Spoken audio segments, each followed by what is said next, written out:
Hello. So, my guy Kyle Golick writes some great articles for our website, MikeFarrellSports.com. Wrote one recently. I definitely need to shave. Well, wrote one recently about coaches that are better known as recruiters than coaches. And Mario Cristobal was at the top. James Franklin, Steve Sarkisian, Jimbo Fisher, Lane Kiffin. A really interesting article. He and I talked about it. He came up with his guys. I have a slightly different list, but is it fair? Is it fair to label Cristobal a recruiter and not a coach?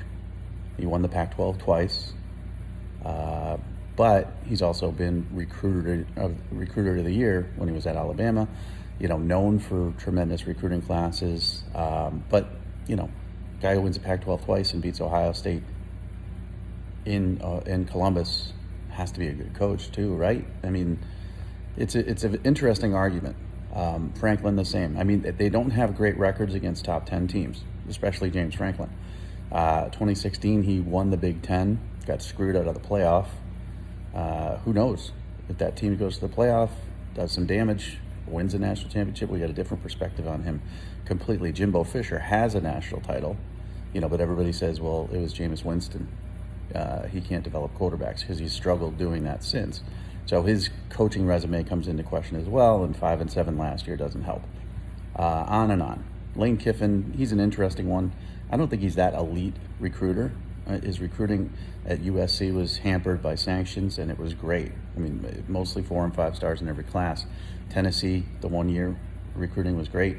But Ole Miss recruiting, it's okay. It's not great. Sark recruited really well at USC, but everybody does. Recruited fairly well at Washington. Texas, recruiting well. Arch Manning hasn't broken through in any of those programs as a head football coach. So I guess it's fair. It just depends on the perspective you're looking at. Okay, so do any of these guys have losing records? No. Are all of them elite football coaches? Yes. Who's the most elite out of those? Jimbo, I guess, because he won a national championship. After that, got to be Cristobal with 2 Pac-12 titles. James Franklin after that.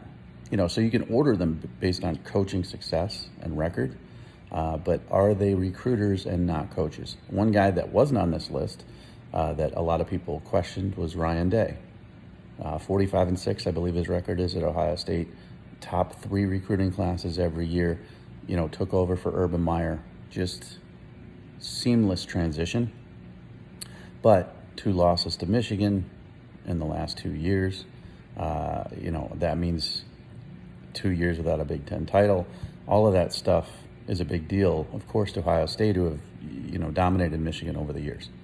So is he a recruiter? Is he a coach? Lots of debates. It's interesting. No coach wants to be labeled as a recruiter only. And a lot of coaches who are really good coaches would love to be labeled as a good recruiter, but I think there's more pride in somebody who develops players, the Matt Rules of the world, or go into tough situations and win, than guys who load their class with 5 and 4 stars, have solid results, but still fall short. And let's also remember, there's a ton of hatred towards Mario Cristobal from the Oregon fan base. A ton. He's similar to Lincoln Riley with the Oklahoma fans, or Brian Kelly with Notre Dame.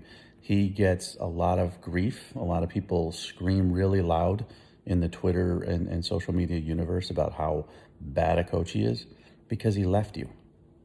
So, there's that as well. So an interesting article. I'll put the link there as well. But check it out.